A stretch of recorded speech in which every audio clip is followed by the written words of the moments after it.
নাহমাদুহু নুসাল্লি আলা রাসূলিহিল কারীম আম্মা বাদ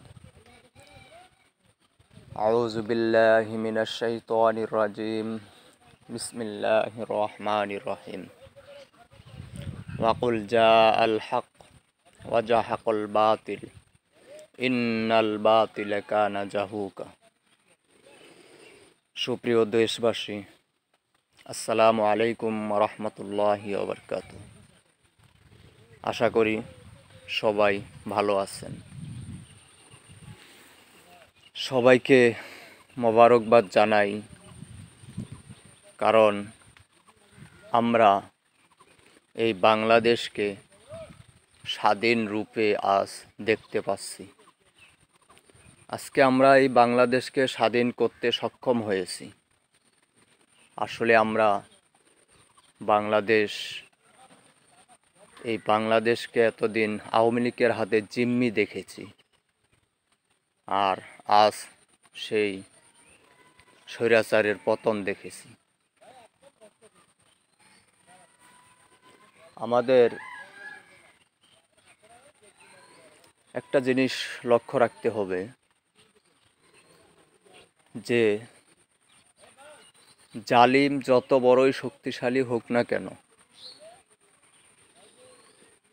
তার শক্তি, তার ক্ষমতা আল্লাহ ধূলিসাৎ করতে এক সেকেন্ড সময়ও নেয় না। আমি সবার উদ্দেশ্যে যেটা বলতে চাই সেটা হলো এই যে আপনারা সবাই শান্ত থাকার চেষ্টা করবেন, রাগান্বিত হয়ে ভাঙচুর, মারামারি, অগ্নিসংযোগ করবেন না। আপনি একটা জিনিস চিন্তা করে দেখবেন যে আপনি কার বাসা বাড়িতে, কার দোকানপাটে অগ্নিসংযোগ করতেছেন। সে তো আপনার পার্শ্ববর্তী ভাই, সে তো আপনারই গ্রামবাসী। আজকে হয়তো আপনি রাগান্বিত হয়ে তার বাড়িতে ভাঙচুর করতেছেন, অগ্নিসংযোগ করতেছেন, মারপিট করতেছেন।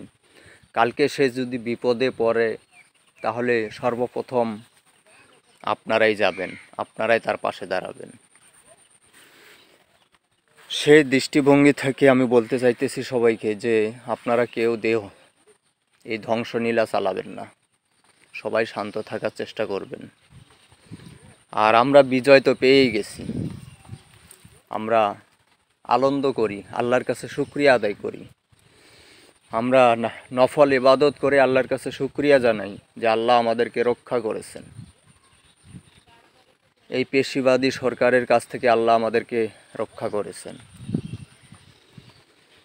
যারা শেখ হাসিনার তালে তাল মিলিয়ে ক্ষমতার অপব্যবহার করেছে, আজকে তারা লজ্জিত। কারণ শেখ হাসিনা লেজ গুটিয়ে দেশ ত্যাগ করে পালিয়ে গেছে। কিন্তু দেখেন, যারা তার সাথে তাল মিলিয়ে ক্ষমতার অপব্যবহার করেছেন, আপনারা কিন্তু কেউ পালাইতে পারেন নাই। তাহলে কিসের ক্ষমতা, কিসের কি, কার বলে আপনারা ক্ষমতা দেখিয়েছেন? কেন আপনারা এই ধ্বংসলীলা চালিয়েছিলেন? তারপরও আমি সবাইকে বলতে চাই, সবার উদ্দেশ্য বলতে চাই যে মনে করবেন আওয়ামী লীগের নেতা কর্মী, সাধারণ জনগণ যারা আছিল, তারা এতদিন পাগলা কুত্তা ছিল, তারা যাকে তাকে কামড় বসিয়েছিল। কিন্তু আপনারা চিন্তা করবেন যে আপনারা তো কুত্তাকে কামড় দিতে পারবেন না। সেই কথা ভেবে আপনারা নীরব থাকবেন আর কোনো সহিংসতায় জড়াবেন না। কারণ আমরা ইতিমধ্যে অনেক কিছু হারিয়ে ফেলেছি, অনেক ভাই হারিয়েছি, অনেক সাথী হারিয়েছি, যেগুলো আর কখনো আমরা ফিরিয়ে পাবো না।